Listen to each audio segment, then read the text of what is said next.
穆晴摸摸他的头，说道：“知错就改，还是好孩子。”龙庭用力的点头，他会改的，只要他哪里做错了，大人指出来，他都会改正过来。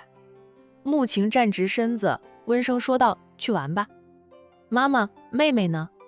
龙庭问道。我想和妹妹玩。现在她只有一个妹妹，最稀罕的还是妹妹。虽说那几个弟弟也很可爱，被他奶奶抱出去玩了吧？阿瑶在保姆阿姨那里，你要跟弟弟玩吗？龙庭想了想后说道：“我出去找妹妹，弟弟有保姆阿姨陪着玩，不需要我陪了。”叶瑶和君飞一样，爱哭得很。君二叔的那2个孩子比叶瑶大几个月，更不好带，只有他们睡着了，龙庭才觉得那几个弟弟好可爱。妹妹不管是睡着还是醒着都很可爱。这次回来，他觉得妹妹又长大了一点，嫩嫩的小脸让他看到就忍不住亲了好几口。不愧是他龙庭的妹妹，就是天底下第一可爱。穆晴笑道：“好，那你出去找找看，应该是在院子里的。”妈妈，我出去了。龙庭跑出去了。风尘山庄很大，不过龙庭经常在山庄里疯跑，又很了解家里的长辈喜欢带孩子去哪里，他轻车熟路的，很快便找到了躺在婴儿车上被奶奶推着走的君言。这边龙庭欢喜地和跑向了妹妹，那边的洋洋跟着小姨等人进了火锅店。洋洋一进火锅店，就听到有个孩子叫喊着洋洋的名字，不过那个孩子也就是叫了2声就没有再叫。一行人循声望去时，恰好看到了周红英夫妻俩带着公婆以及3个孩子围坐在一起，也在吃火锅。叫洋洋的人是小宝，以前小宝很喜欢抢洋洋的玩具，欺负洋洋，毕竟年纪还小，看到洋洋进来就大声叫喊，却被他妈妈一把捂住了嘴巴。周红英低声骂着小儿子，叫什么叫，当作没有看到，万一他们过来跟我们一起，要花更多的钱。小宝不开心地搬开了捂住他嘴巴的手。周红英捂住小宝的嘴巴，不让小宝叫喊洋洋的动作，海童等人都看到了。了解周红英为人的海童，岂有不知道周红英捂着小宝嘴巴的动作代表什么？他抱起了洋洋，让洋洋只是向小宝挥了挥手，叫了一声小宝哥，算是让表兄弟俩打了招呼，并没有走过去。周红英还怕他去蹭吃吗？是他怕周红英跑过来蹭吃才对。海童抱着外甥，带着小军和杜雨萌走开。他挑的位置也是离周红英一家人很远，远到彼此看不到。刚才那是周红英一家人吗？坐下后，沈小军问好友：“应该是他吧，他倒是过得挺滋润的，打扮的珠光宝气的。”以前海林还没有离婚，周红英母女俩跑到书店里找海童告状，沈小军见过他几次的。那么极品的女人，沈小军想不记得都不行。是他。海童淡淡的应着，小宝叫了洋洋2声，他还捂住小宝的嘴，怕我们过去蹭吃。以前每到周末，他就一家子跑到我姐家里蹭吃蹭喝，什么都不帮忙，还要指手画脚挑我姐的刺。周家人怎么变都还是那样的极品，真的觉得管城太小了，不喜欢的人总会时不时就偶遇一次。杜雨萌不知道那些往事，他也不问，竖着耳朵听便是。沈小军说道：“那一家子真的是奇葩，发生了那么多事，还以为他们会改呢，是我们想多了。有段时间周红英还是帮着我姐的，就是帮着我姐针对着叶佳妮，那是因为我就回了她的小宝。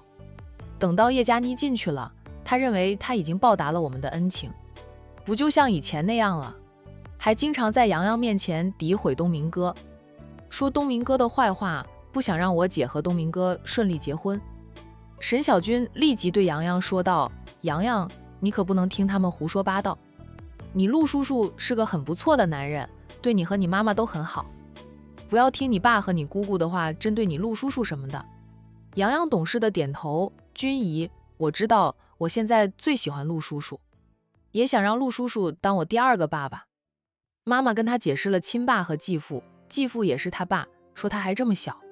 若是妈妈嫁给了陆叔叔，陆叔叔这个继父需要和妈妈一起抚养他长大，就尽到了抚养的责任，让他要尊敬陆叔叔，孝顺陆叔叔，不许做那等忘恩负义之人。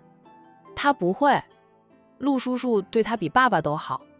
洋洋幼小的心灵里，陆东明占据的位置更重一点。爸爸陪伴他的时间太少，他知道周鸿林是他的爸爸，但对爸爸的感情是越来越淡。不久后，他们也开始吃了。洋洋是坐在海童和沈小军的中间，两个人时不时给他夹菜，他吃得欢快。杜雨萌看着洋洋，夸赞地道：“洋洋是真的很懂事，很乖巧，像他这么大的孩子坐不住的，会动来动去，跑来跑去，甚至哭闹。但洋洋只顾着吃，吃得津津有味，不会像其他小朋友那样坐不住。”洋洋边吃边说道：“小姨说人以食为天，先吃饱再说。”杜雨萌扑哧的笑：“童姐，你外甥受你影响很大呀，从小小的一团就是我带到现在快4岁了，能影响不大吗？”洋洋试玩的时候放肆的玩，跟着大人出门就会很乖巧，不会打扰我们做事。杜雨萌说道：“这样的孩子真的是天使，我以后结婚了，希望也能生一个像洋洋这样的天使宝宝。”沈小军打趣他一句：“你还是先把战一阳追到手再说吧，他又不爱我，我本来还想争取的，现在都没有多大的信心了。”杜雨萌边给自己夹吃的边说道：“大家都说战家的儿郎对待感情很专一，他若是爱上了别人，不管我有多努力，他都不会爱上我的，我又何苦再纠缠下去？”沈小军对海童说道：“这是第2个小飞。”杜雨萌说道：“难道你们不觉得我说的有理吗？”海童应着他：“有理，有理。不过在易阳还没有决定之前，你还是可以争取的。”杜雨萌笑笑说道：“童姐、君姐，咱们吃火锅，不谈男人。2位姐姐的丈夫都是好男人，谈还可以，很幸福的感觉。但是我心动的那个男人心不在我身上，谈他容易影响我的食欲。”洋洋说：“人以食为天嘛，咱们吃火锅。”海童2人适可而止。感情的事，他们也没有办法左右战一阳。童姐、君姐，我这次过来其实也不是没有收获的，我收获了2个姐姐呀。不管我和战一阳有没有结果，咱们都是姐妹，是朋友，2位姐姐可不能翻脸不认人。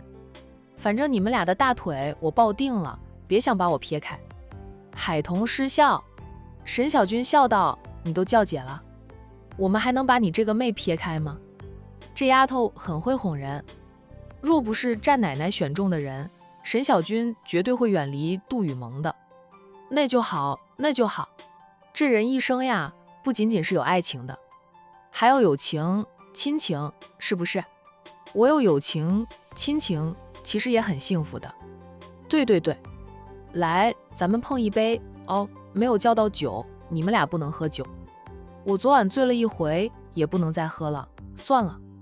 等你们俩生完了宝宝后，可以喝酒了，咱们在一起喝个不醉不归。”沈小军爽快地应着，一言为定。海童、周红英忽然出现在他们面前了。“你来做什么？”海童笑容都不见了，并不看周红英，只是给外甥夹吃的。周红英讪笑着：“我出门的时候忘记带手机了，现在我们吃完了火锅，想结账时才发现手机忘带，所以……周姐，我不想说话太难听，你哪里来的哪里去。”海童打断了周红英的话，她现在是孕妈妈，要为肚子里的宝宝嘴上留德，不想痛骂周红英，不想说那些太难听的话。周红英出门忘带手机，她丈夫呢？她公婆呢？难道都忘带手机吗？刚才小宝和洋洋打招呼，周红英怕海童他们过去蹭吃的，笑死人了。战家的大少奶奶需要蹭吃，现在周红英厚着脸皮来找海童，想跟海童借钱结账，都不知道她的脸皮是怎么练的那么厚的。若是海童真借了钱给她，那就是肉包子打狗，有去无回。周红英讪讪的，她脸皮厚实后倒也不敢闹。她叫了洋洋2声，洋洋只是看看她，就继续吃她的。周红英静默了2分钟，便自己走了。杜雨萌看的那叫做一个目瞪口呆。刚才通过海童和沈小军的对话，他猜到了个大概的。没想到那个女人还好意思跑过来找童姐借钱。不，他认为那个女人是想让童姐请吃。杜小姐第一次见到这般极品的人，刷新了她的3观。周红英都没有走远，就掏出了手机打电话给母亲了。杜雨萌，她不是说出门忘带手机吗？沈小军讽刺地道：“他说的话一句都不要信，那就是个占便宜称第2没有人敢称第1的主。”海童听到周红英跟周母说道：“妈，我带着3个孩子出来吃饭，他们说很久很久没有吃过好吃的，就带他们出来吃一顿了。吃完了，但是我不够钱结账，妈，你微信有钱吗？给我转2000块钱过来。”周红英走远了。海童等人听不清楚他说什么了。沈小军告诉杜雨萌，以后我要是生了个女儿像周红英那样的，只知道坑娘家占娘家便宜的，一出生我就掐死她。杜雨萌说道：“一出生你也不知道她是那样的货色呀，那就跟她断绝来往，当没有生了这个女儿。雨萌，你是不知道那个极品是洋洋的亲姑姑呢，最爱占便宜了，以前就经常回娘家吃饭，一回娘家就要海玲姐买海鲜呀，牛排羊排什么的，反正都是要吃贵的菜，吃完了还要打包，还要说海玲姐的不是。海玲姐那段失败的婚姻，最大的因素就是公婆和大姑姐爱搞事，当丈夫的又跟她的家人一条心。以前洋洋的那个傻爸每个月还会给他父母1万几千块的生活费，但是他的父母在他姐姐家里帮姐姐带娃，他给父母的钱，父母全用来补贴了女儿。现在带着一大家子出来吃火锅，公婆都带上了，唯独没有带上自己的父母，但是吃完了，又肉疼钱了，想找海童帮忙结账行不通，转身又去坑他的老娘了。小军，别提那些影响食欲的旧事了，洋洋在呢。海童都不想提那些，就是也不想让洋洋难堪。若没有洋洋，姐姐和周红林一离婚，什么关系也没有了。但是有了洋洋，就算2个人离婚，又各自婚嫁，他们都还是洋洋的父母，有个共同的儿子。洋洋的爸给抚养费吗？这个倒是给了，他们周家就只有洋洋一个孙辈。杜雨萌看向乖巧的洋洋，洋洋的爸给抚养费还算好的了，多少男人离婚后就1分抚养费都不出，哪怕去法院起诉也不给，等到老了生活困难了，又要带上调解员去找儿女，要求儿女养老。为人父母不需要考试，所以有太多不合格的父母了。沈小军还想吐槽周家人的，看了洋洋2眼后，终究是不再说下去。洋洋就当作没有听到大人说话似的。但在吃饱喝足，姨甥俩回去的路上，小家伙却向海童要了手机打电话，他打给了他的爸爸。周红林跑滴滴，刚送完一位客人到达目的地，就听到手机响了，看到是海童的电话号码，他猜到是儿子要打电话给他，赶紧接听电话。是洋洋吗？周红林问的小心翼翼的。爸爸，是我。洋洋稚嫩的声音传进周红林的耳里，他脸上不自觉地挂起了笑容。终究是他周红林的种，血缘关系是斩不断的，姓陆的再好，洋洋都还会记得他这个亲爸。这不，洋洋打电话给他了，肯定是想他了。爸爸，你吃饭了吗？周红林温声应着，爸爸还没有吃饭，爸爸还不饿，再接2单，爸爸就去吃饭。洋洋吃过了吧？洋洋应着，吃了，小姨和君姨带我去吃火锅，我在火锅店遇到了我大姑姑他们，小宝哥哥跟我打招呼，大姑姑捂住他的嘴，不知道为什么。还有小宝的爷爷奶奶也在，他们好多人吃火锅呀。我只有小姨和君姨，还有杜姐姐，就4个人。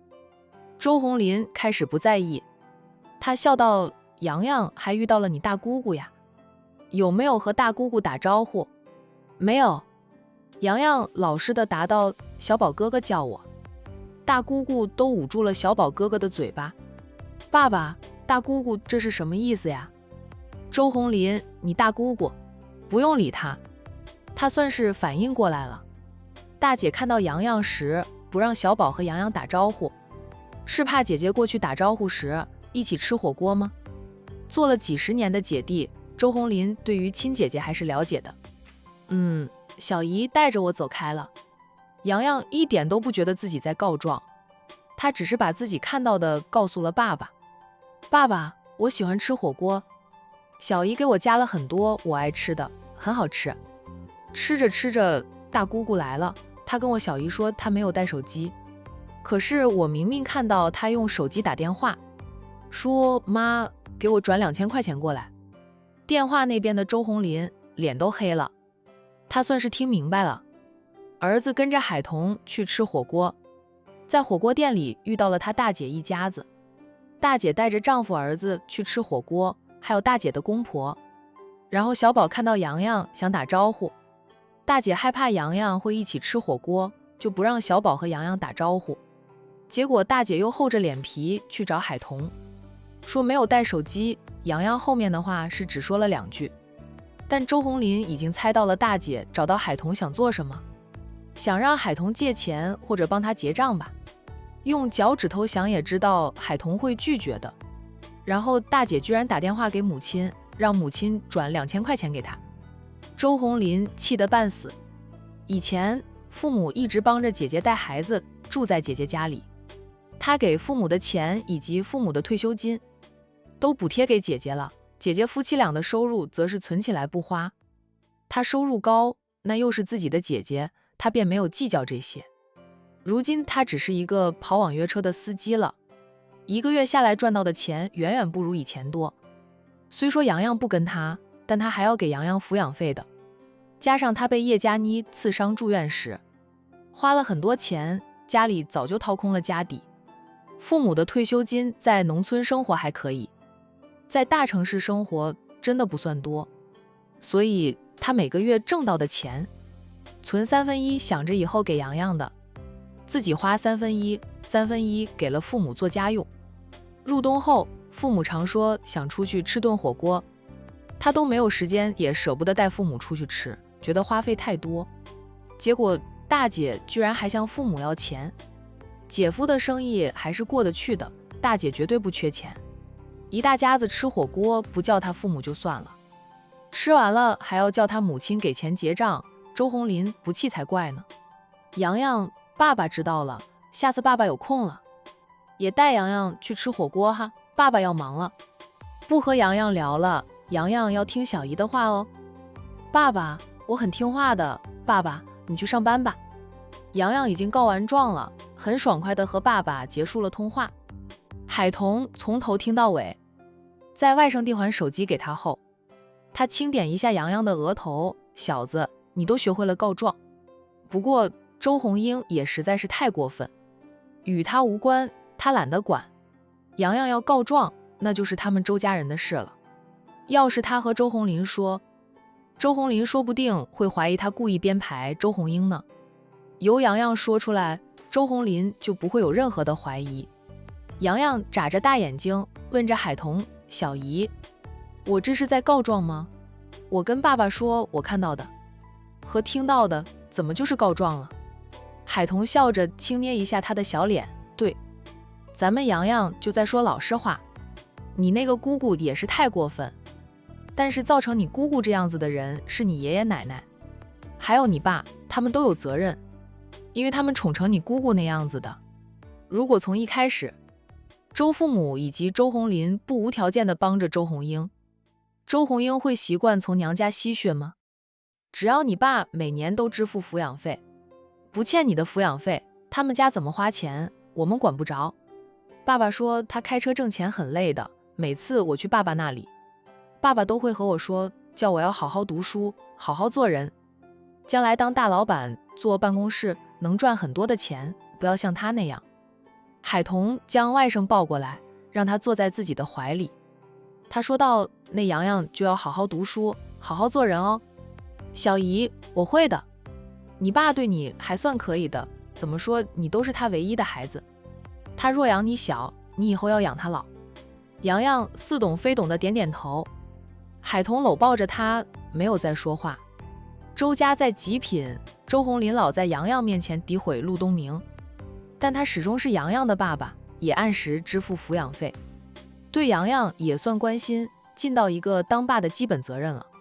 海童便不想在洋洋面前说周鸿林的不是，他也希望外甥长大后依旧是个乐观的、胸襟广的人。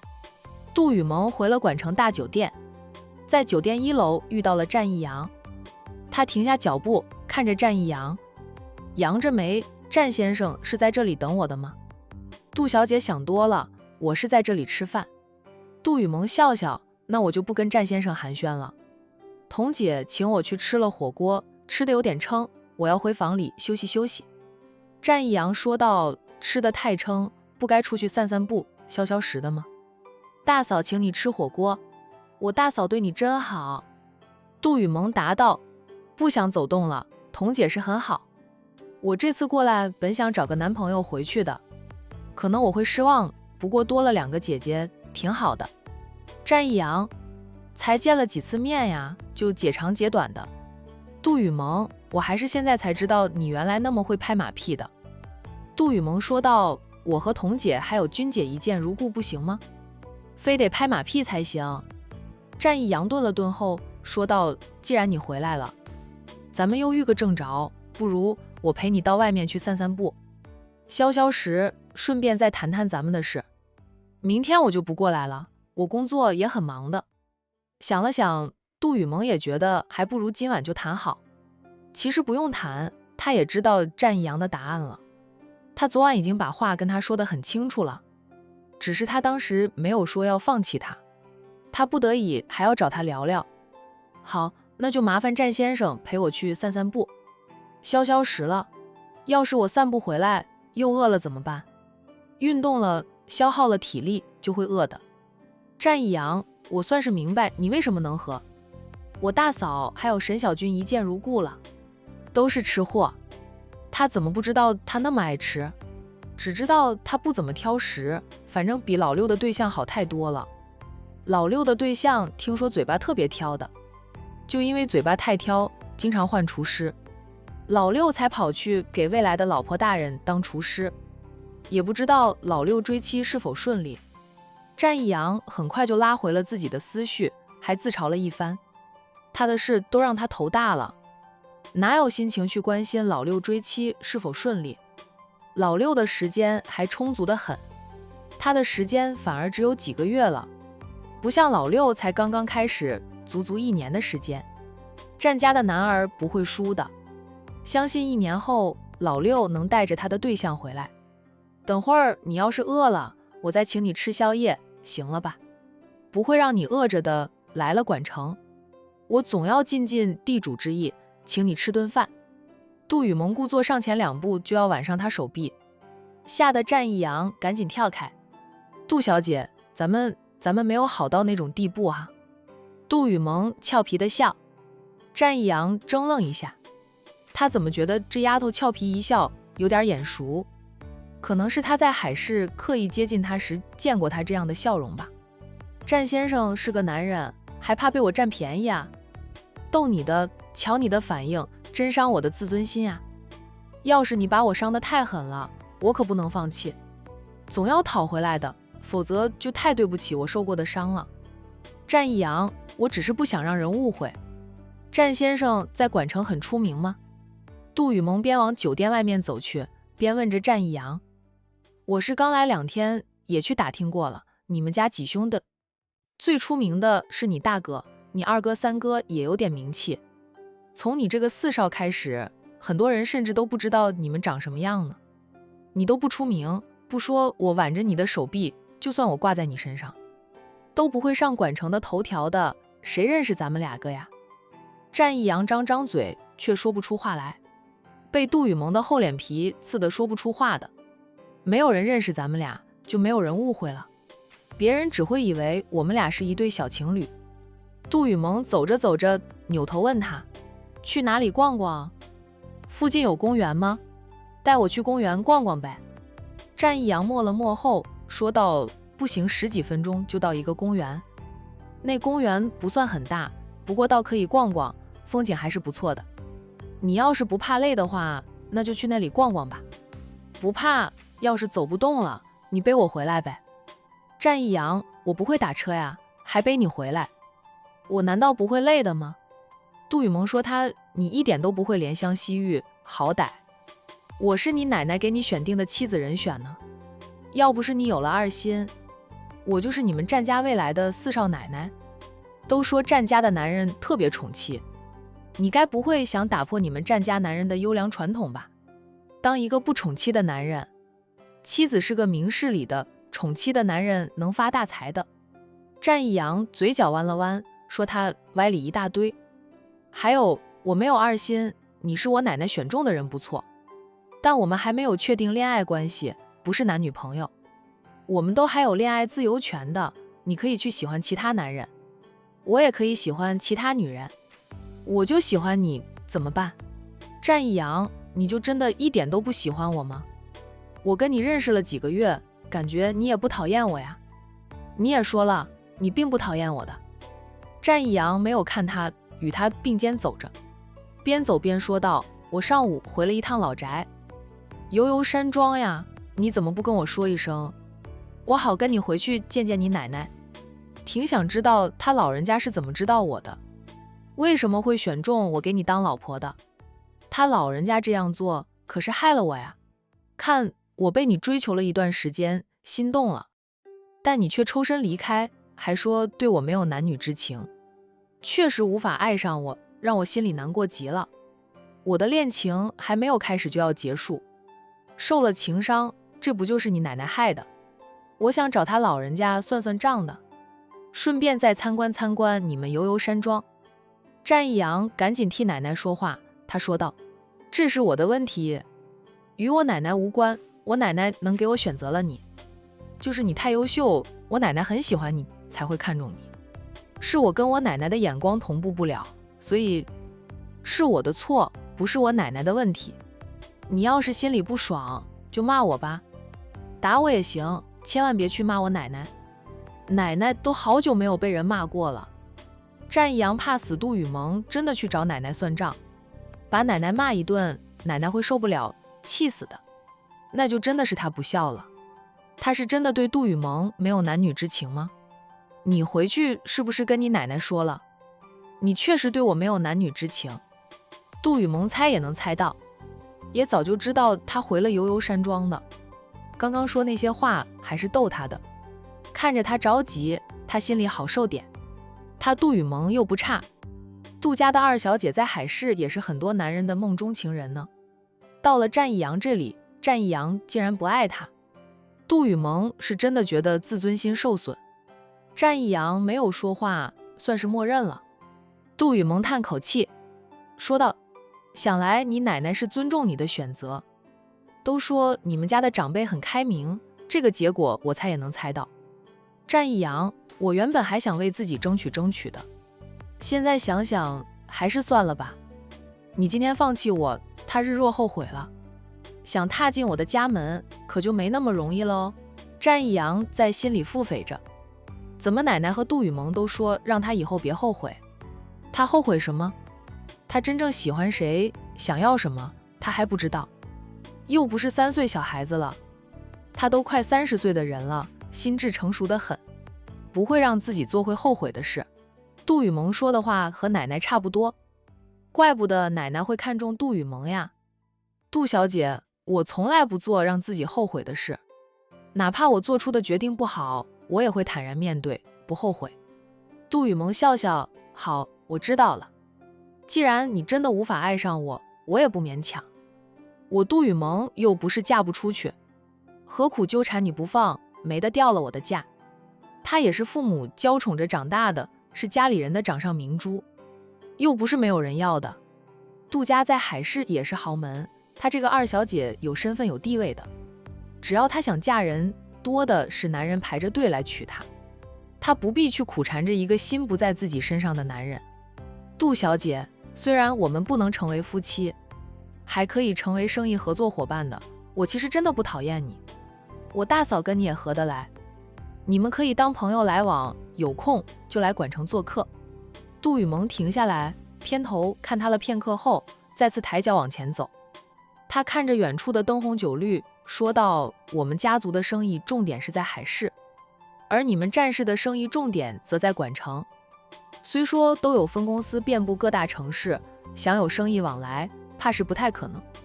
有些行业，我们两家还是竞争对手呢。虽说在商界里没有永远的敌人，也没有永远的朋友，我觉得我们合作的几率不大。而且我是喜欢过你的，你还要和我在生意上合作，让我们时常见面，我怕我放下的心又活跃起来，忍不住重新爱上你，追求你，岂不是自己拿刀砍自己2刀？战一阳，这种事我不想做。我和童姐来往，那是我们2个女人的事，与战先生无关了。以后我来管城，也不会打扰战先生。战先生放心好了。战一阳笑了笑，杜小姐是个拿得起放得下的人，是我没想那么多，对不起。他其实说的也是客套话，不想让杜雨萌太难堪的。没想到杜雨萌看得开，放弃他后，也不想和他再有来往，以后来管城都不会见他，这样最好了，不见面，没有任何的交集了，他以后的妻子就不会误会，哪怕他喜欢的那个，她也是个开朗明艳大方的女孩子。你平时会出来逛街吗？杜雨萌随口问了句，也是换了个话题，不再在感情的话题上说下去，因为他们俩没有感情可言。感情就是那样，爱是真的爱，不爱就是真的不爱。他拿得起，放得下，很少，没时间，工作太忙，出入都是车子代步，忙完了已经是深更半夜，哪里有时间逛街？杜雨萌想到他的身份，点点头，嗯着，也是太忙，我也是，我都不知道多久没有和闺蜜去逛街购物了。需要什么打电话通知各大品牌方，他们就会给我送过来，根本不需要出门。有逛街那个时间，还不如好好的处理文件。理解的，不过还是要劳逸结合，身体健康才是最大的财富。杜雨萌说道，咱们认识了3个多月，你也知道我每天都会坚持锻炼呢。像现在这样悠闲的散步，看看大城市的夜景，看着大家匆匆忙忙走向不同的人生，是很少有的。为了来一趟管城，我加班加点，拼了10天半月，才能挤出几天时间跑过来。杜雨萌没有再说下去。战一阳歉意的道，等会儿我带你去吃宵夜。好。2个人步行了10几分钟，到了战一阳说的那个公园。进去后，在公园里转悠了一圈，出来时已经过去了1个多小时。战一阳问杜雨萌，现在就去吃宵夜吗？不用了吧，我刚觉得肚子不那么撑了，舒服了点儿，再去吃又会难受，算了，今晚的宵夜就记着吧，哪天我想吃了再让你请我吃。他都说了以后不会再有交集，他还怎么请他吃宵夜？算了，他说怎么样就怎么样吧，他开心最重要。战一阳就怕他不开心，突然又说要公平竞争什么的，所以他说什么就是什么，顺着他平安的将他送离了管城，他以后就可以毫无压力的去接近他真正喜欢的女孩子了。那丫头也不知道跑去哪里了，真的是神龙见首不见尾呀。从认识他开始，都是他想来就来，想走就走。他想打听一下他的住处，都打听不到，偷偷的拍下了他不少的相片，然后让人拿着他的相片去找听他的下落。结果没有人认识他，都说没有见过这个人。要不是碰触过他，知道他是有体温的，不是冷冰冰的，他都要以为自己遇到了鬼呢，因为总是查无此人。战一阳，我走累了，不想走了，你背我回酒店行不行？战一阳没有说话，但停下了脚步，然后在路边拦车，很快就拦下了一辆计程车。他拉开了车门，朝他做了一个请的姿势。杜雨萌抿抿嘴，便上车了。战义阳没有跟着上车，只是对司机说道：“送他去管城大酒店。”他又掏出了100块钱递给司机，说道：“这是他的车费，有多的话就当作是给你的小费。”司机边笑着接过钱边道谢。从这里到管城大酒店很近呀，根本不用100元的车费，所以他得到的小费比车费还多。杜小姐，我先回去，你回酒店后早点休息，晚安。好，再见。杜雨萌向他挥挥手，便自己关上了车门。逗一下他都不配合，也不知道他们战家的男人有没有背过自己喜欢的女人。大哥，开车吧。杜雨萌对司机大哥说道。